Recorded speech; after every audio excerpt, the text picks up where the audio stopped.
It's a big day because we get to compete, and that's always the best days for us, where we get a chance to practice and then show everybody what we've been practicing. And then obviously we have our 2025 class that started to roll in today with 5 players that we're really excited about. And we think that is a positive step forward, so we're really happy that we're building something positive and special here. Where are you going with those shirts? So Every jump special. isn't it always? So we have a very special coach in Abby Jump, because not only is she great at basketball, she's very, very creative. But we just want to make sure everybody knows that the CPAW is the main thing. Coaches always say recruiting is the lifeblood of the program.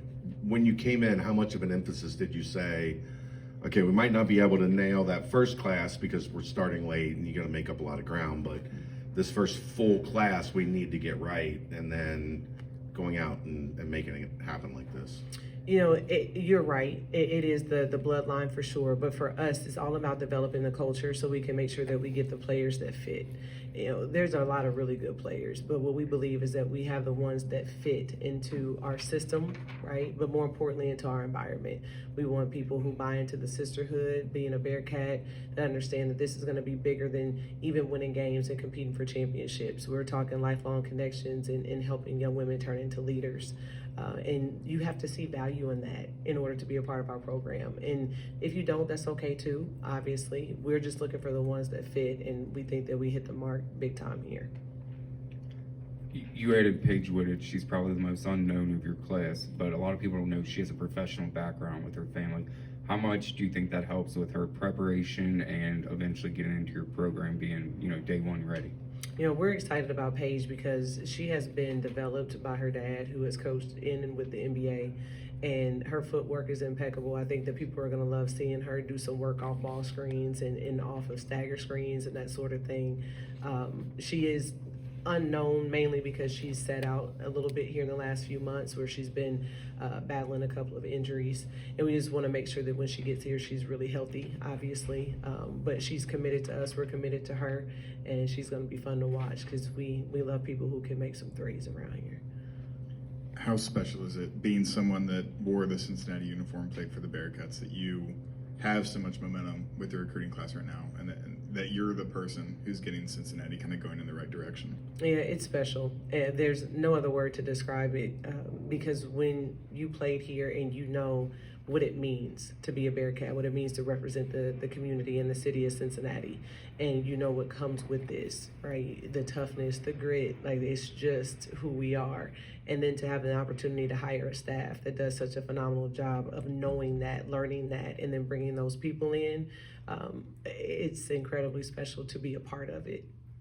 Along the same lines with your background, when I read the first sentence, the highest ranked recruit in program history, what does that mean for you being a Bearcat and that you just snared the highest ranked recruit in program history?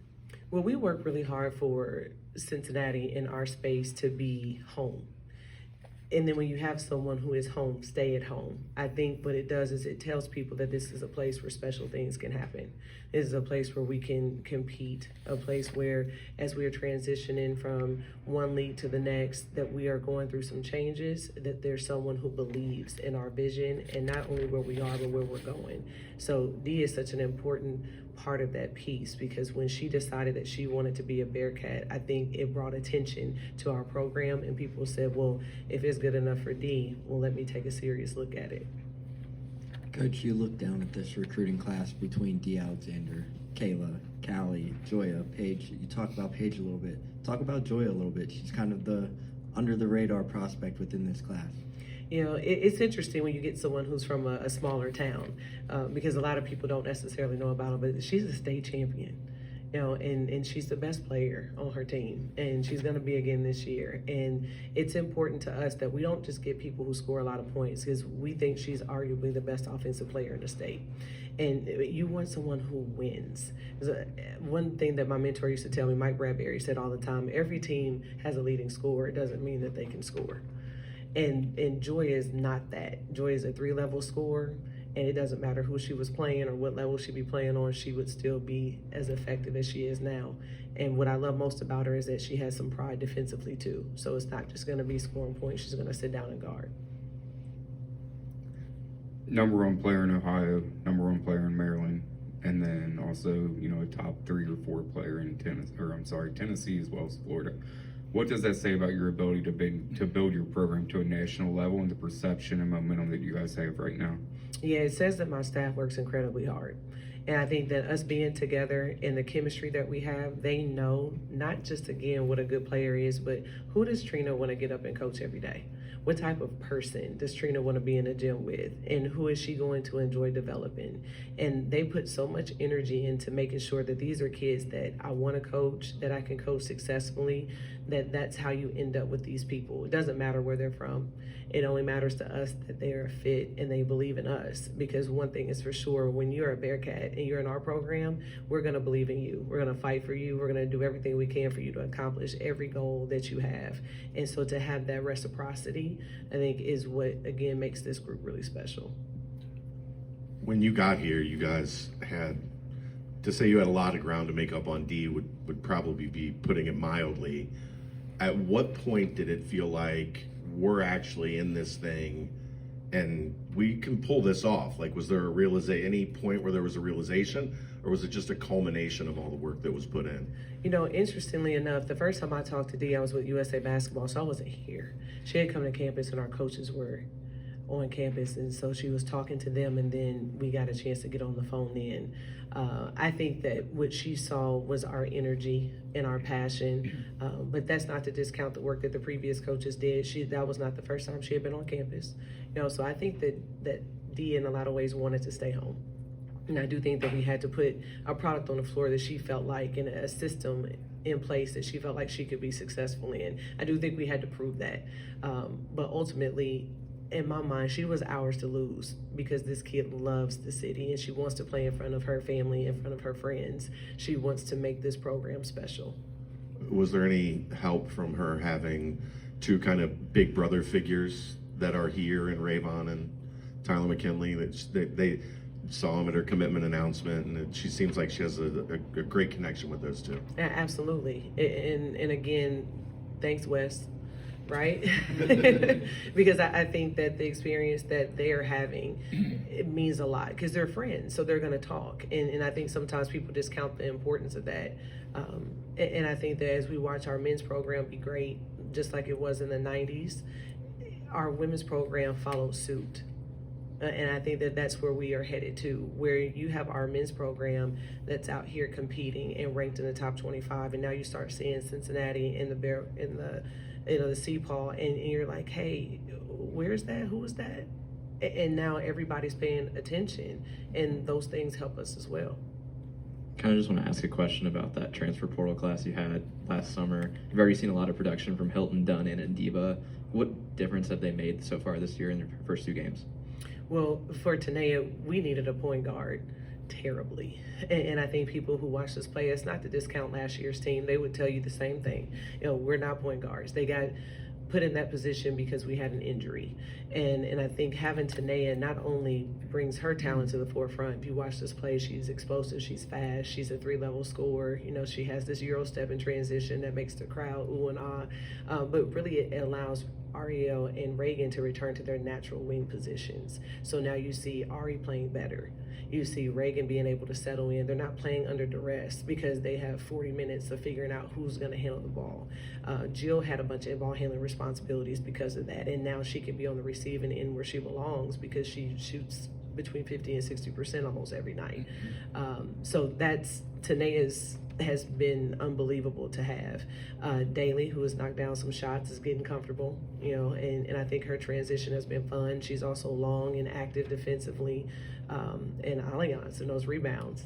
You know, Jill jokes about how they compete in practice, and that's one of the reasons why they're both going to rebound well during the games, is because they challenge and compete every single day against each other. What was your reaction when Dee said she wanted to commit in front of the Oscar statue? Oh, we screamed. We screamed. We, you know, because you know how big this is, right? We know for every young person that signs to a 4-year scholarship or to play in college. It's a big moment for them. I still don't know if she can understand the magnitude of her decision to come here and what it's going to do for this program and what it's going to do again for the city and our attendance and the way people engage with us. She literally is going to change our program. And what I love most is that she cares about having these teammates. Right, she was instrumental in Kalia, right? We did our work and Kalia loves us and all that stuff, but these highly talented kids want to know that they're going to play with other talented kids. When you get the ones that are not selfish and they don't want to just come in here and shoot the ball 30 times, they want to win and they want to compete and they want to go to the tournament and go deep in the tournament. They want to know who they're going to be playing with. So we recruited this group, sure, individually, but we recruited them under the vision. This group was going to be the foundation of where we're headed in this program. Can you describe, I think I've asked you this, but the uniqueness that she possibly can win 4 state championships? And I don't know how often that's been done, but that, and then people have asked me what did she do? And when I saw her, she played every position. Very good. She's incredibly versatile. I call her a mid-range killer. You can give her the ball about 15 feet. It's so hard to get her to not lay it in or it not be an and one. People will say that she doesn't shoot the ball well, and I hope they don't guard her, because that's not the case.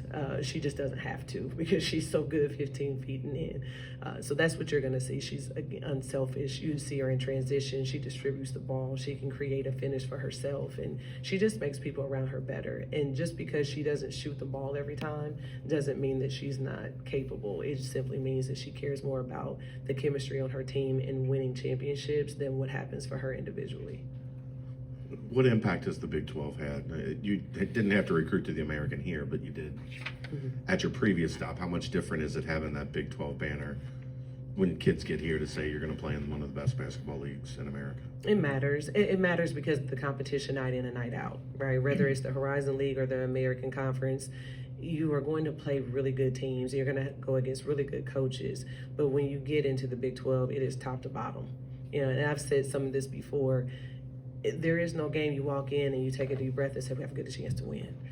I don't know that that's the case. I think every time the ball goes up, you better play well if you expect to win. And I think that is what attracts high-level players, is the competition night in, night out, because they want to be pros. And if you're going to play at the professional level, you're going to play in the WNBA or high-level overseas, then you're going to want to compete in college and be challenged. When you look at this 5-lady class, how do you see their individual skill sets meshing with one another? Yeah, I think that we have people who are in different positions, and that's what the most important thing is. We haven't recruited up anyone's back. I think that because they bring different things, they can all be on the floor together. So where Joya is a combo guard, Kalia is clearly a point guard.